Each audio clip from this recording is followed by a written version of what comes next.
Si on reconnaît que c'est Dieu l'auteur de la vie, ben on peut se référer au mode d'emploi de la vie pour que ça marche bien, pour que Mhm. la vie marche bien.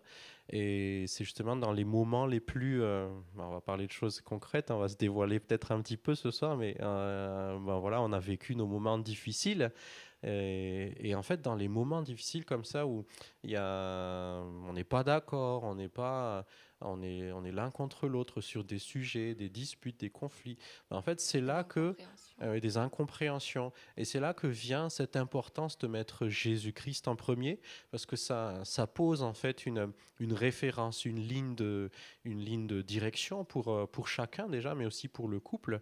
Et c'est ça qui nous met en sécurité, c'est ça qui trace un chemin de paix finalement. C'est par ce chemin-là de la parole de Christ qu'on trouve la joie et la paix dans le couple et puis dans la famille. Oui. Ouais. Ça n'a pas toujours été évident.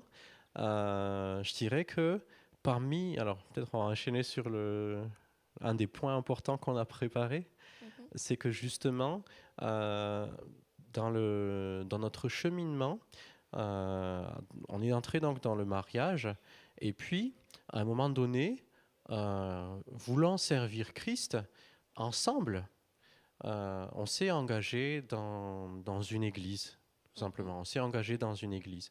Et, et c'est là que, euh, tout simplement, on voit en fait qu'il y a besoin d'apprendre. C'est le service en couple, mais déjà le service tout simplement n'est pas quelque chose d'évident, d'automatique. Bien sûr que nous pouvons avoir la passion, nous pouvons avoir Le le zèle. zèle, ouais, c'est ça.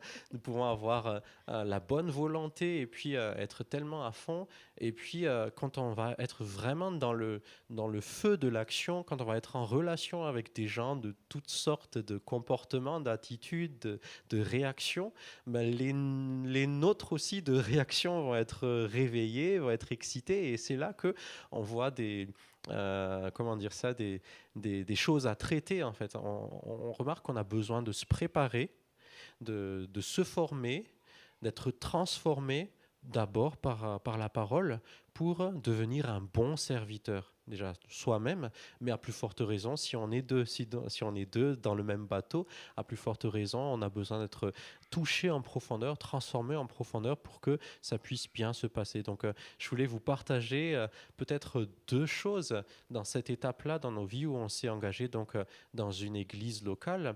Il s'agit, je pense qu'on peut le dire, hein, de l'église à Agapé, donc sous la responsabilité de nos anciens pasteurs, pasteur Mario et pasteur Ingoutine. Si vous tombez sur cette vidéo, shalom à vous, la paix de Dieu sur vous et sur l'église, toute l'église Agapé. Mais en tout cas, nous sommes reconnaissants parce que nous avons eu l'opportunité d'apprendre à servir sous la responsabilité d'un pasteur. Et donc, c'était une très bonne chose puisque on a appris à mettre en pratique cette parole du Seigneur. On ne peut pas nous donner à nous ce qui est à nous si on n'a pas d'abord été trouvé fidèle sur ce qui est à autrui. Et donc, une des premières choses qu'on a appris dans le service, c'est la fidélité. Et la fidélité, ça va être de tenir toujours le même cap, en fait, quelles que soient les choses qui arrivent, les circonstances, peut-être des événements dans, dans nos vies qui peuvent chambouler nos tours de service, les engagements qu'on a pris, etc. C'était une vraie gestion. Je ne sais pas si je peux parler d'un événement qui a eu lieu de façon très significative pour moi, pardon. Un jour, on s'est engagé donc dans l'église pour servir, pour tenir des responsabilités sur un week-end. Et ben en fait, ce jour-là, il y a eu le décès de ma mère et je rends grâce à Dieu parce que j'ai pu vraiment faire la part des choses, c'est-à-dire il y a un temps pour se réjouir, donc c'était un service où on allait se réjouir tous ensemble, malgré donc cette circonstance qui cherchait à peser sur moi. Et en même temps, donc, il y a un temps pour se réjouir, il y a un temps pour pleurer. Et donc, par la grâce de Dieu, j'ai eu cette maîtrise de soi, cette maîtrise des émotions pour assurer d'abord cet engagement que j'ai pris pour le week-end avant de rentrer donc le début de la semaine suivante sur des temps temps de deuil, sur des temps de qu'est-ce qu'on fait maintenant par rapport à ce décès. Et donc, gloire à Dieu pour tout ce qui s'est passé. Je passe le détail sur comment ça s'est passé, mais vraiment, la main de Dieu a été avec nous. Et donc, tout ça pour dire que l'épreuve de fidélité peut vraiment être profondes en fait, peuvent aller chercher des racines profondes en nous. Jusqu'où est-ce qu'on est, est-ce qu'on cherche à être quelqu'un de fiable, quelqu'un de fidèle, quelqu'un sur qui on peut compter. Bien sûr, je sais que si on avait annoncé à nos pasteurs ce qui s'est passé, certainement ils auraient compris. Mais quelque part, on a reconnu aussi une certaine sagesse pour ne pas mettre toute l'Église dans une ambiance un peu, c'est pas habituel, quoi. C'est un temps de réjouissance et pourtant il y a en même temps une tristesse. Donc, je crois vraiment personnellement que la sagesse, c'était de respecter le temps de chaque chose, un temps pour se réjouir, un temps pour pleurer. Et je rends gloire à Dieu puisque j'ai pu pleurer correctement, j'ai pu faire mon deuil correctement. Alléluia. Oui. Ouais. La deuxième chose, c'est que c'était aussi donc un temps, bon, je l'ai dit du coup, un temps de formation, un temps de préparation. Et tellement de personnes manquent la réussite du service faute de préparation ou bien manquent la, la pérennité dans le service faute de préparation. Je ne dis pas qu'on a été parfait dans notre préparation, mais en tout cas, on s'est rendu compte de façon assez conséquente que si on ne se prépare pas comme il faut, on risque de ne pas tenir dans la durée. On risque de commencer une course et puis de ne pas la finir, de se fatiguer en route, d'être trop offensé en route par des événements ou des accros avec d'autres personnes. Vous savez, quand on est en relation avec d'autres croyants ou d'autres personnes, tout simplement, on peut rencontrer de tout, des œuvres de la chair, des conflits d'intérêts, des conflits d'autorité, toutes ces choses qu'on découvre en fait dans le service pour le Seigneur. Eh bien, c'est bien de prendre le temps de se préparer pour ça, afin que soi-même on soit un bon serviteur et que on rentre aussi dans ce service en couple ensuite, dans une certaine capacité à prendre des coups, une certaine capacité à encaisser les circonstances. Oui, donc moi je voulais juste compléter que en fait nous on était des jeunes fiancés à l'époque, hein, et donc c'est vrai qu'on allait dans des diverses réunions, euh, divers aussi services, mais il y a un moment donné où on a réalisé qu'on devait s'engager. C'est Et ça. donc là, en fait, on a dû canaliser notre énergie, canaliser notre temps en choisissant en fait de nous donner pleinement dans cette église. Et c'est aussi grâce aussi aux instructions des pasteurs parce que au début, en fait, il y avait des besoins au niveau de la jeunesse. Et Mm. donc, on a juste entendu ce besoin, en fait. Donc, on a répondu.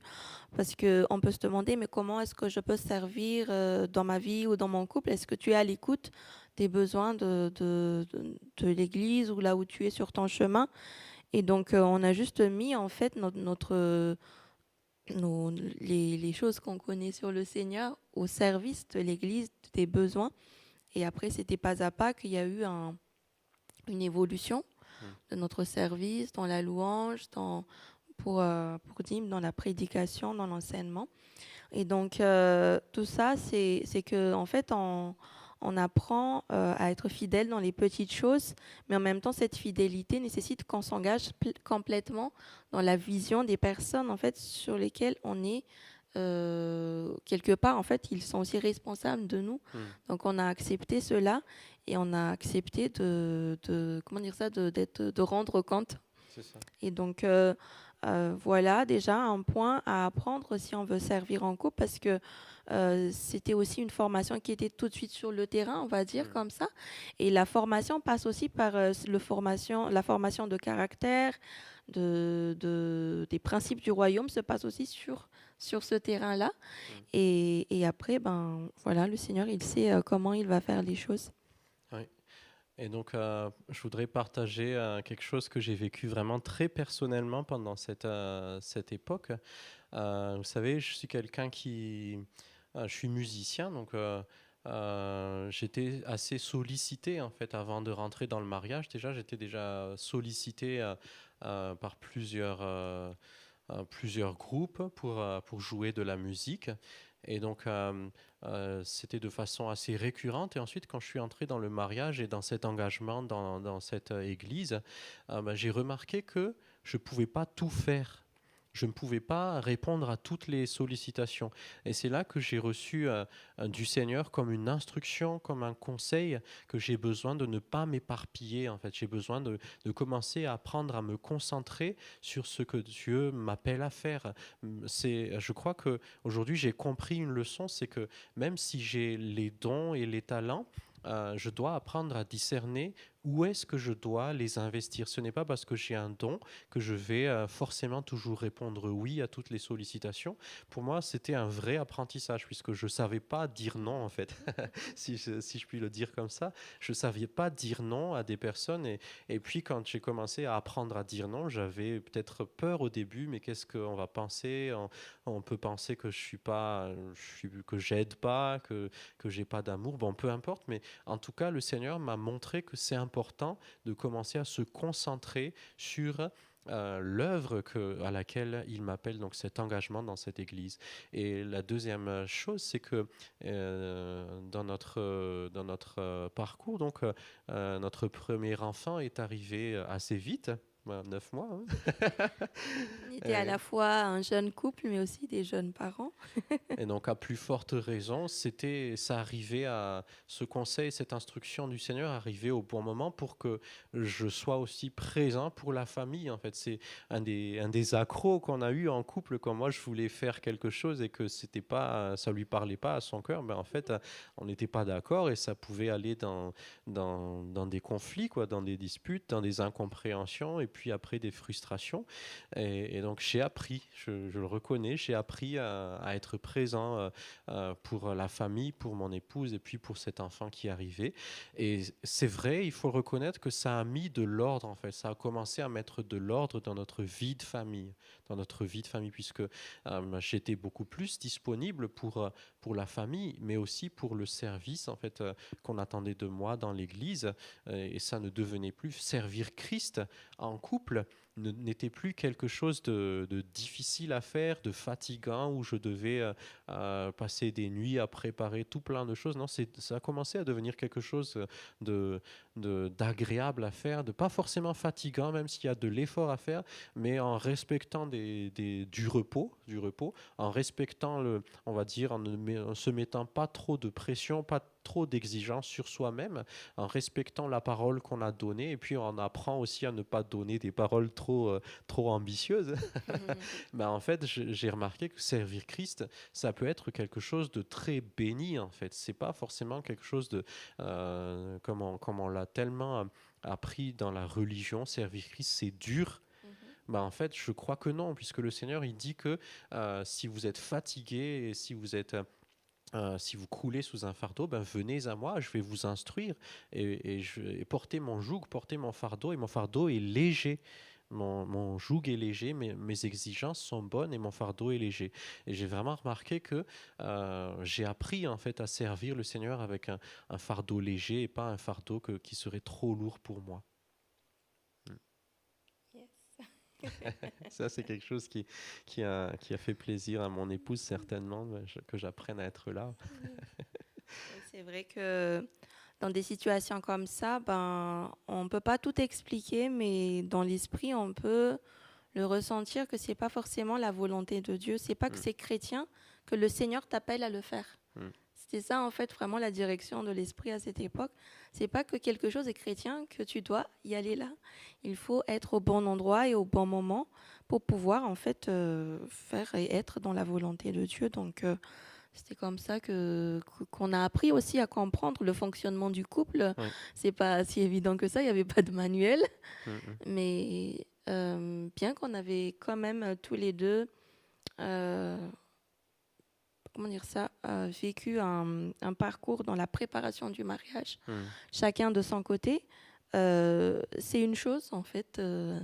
La théorie, c'est autre chose. En fait, la vie pratique qu'on peut voir et qu'on peut vivre pour pouvoir vraiment pratiquer cette parole Mm. et d'apprendre comment mettre les bonnes priorités dans notre vie. Oui. Et en parlant de priorité, je crois que c'est la leçon principale qu'on veut retenir encore jusqu'à aujourd'hui, la priorité du couple et de la famille. Et je crois que je voudrais dire quelque chose. Euh, il y a quand on a tellement appris à séparer la famille et le ministère. Bon, peut-être que c'est pas le cas de tout le monde, mais en tout cas dans les milieux où on a évolué, peut-être qu'on a été marqué par cette séparation entre la famille et le ministère, entre la famille et le service pour Dieu. Et en fait, on cherche à servir Dieu, et c'est comme si servir Dieu est en concurrence avec prendre soin de la famille. Et c'est là que je crois qu'il y a un vrai renouvellement de l'intelligence pour le couple sur ce thème justement de servir Christ, parce que il y a un appel qui est certainement pour tous les couples que Dieu a mis, donc que Dieu a unis. Est-ce que vous savez quel est cet appel? Ben, tout simplement de prendre soin en fait, déjà du couple et aussi des enfants. Et c'est quelque chose il faut se réconcilier avec ce service qu'on qu'on va donner au couple, que moi je vais donner à mon couple. Je vais servir mon couple d'abord, et je vais me réconcilier avec l'idée que quand je fais ça, c'est le ministère en fait. C'est l'appel de Dieu.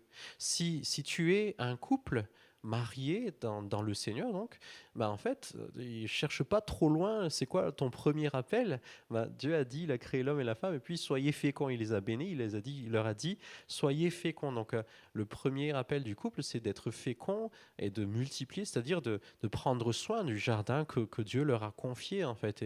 Et quelque part, ça nous a tellement libérés de se dire que, en fait, tout simplement, en prenant soin du couple et de la famille, on est déjà dans le ministère. On est déjà en train de répondre à l'appel de Dieu, puisque désormais on apprend à considérer que l'autre, c'est un cadeau de Dieu pour moi et je dois en prendre soin. Et inversement. Pareil pour les enfants, ce sont des cadeaux de Dieu qui nous ont été donnés par grâce, et nous apprenons à en prendre soin afin que eux aussi ils puissent entrer dans leur appel, dans leur destinée, qu'ils puissent entrer dans la foi. On va leur prêcher l'évangile, on va les éduquer dans le chemin du Seigneur. Et donc c'était donc à cette époque-là de notre vie, on commençait à être transformer dans notre mentalité pour qu'on puisse se dire que le couple et la famille sont prioritaires, et c'est le premier service du couple en Christ. Oui.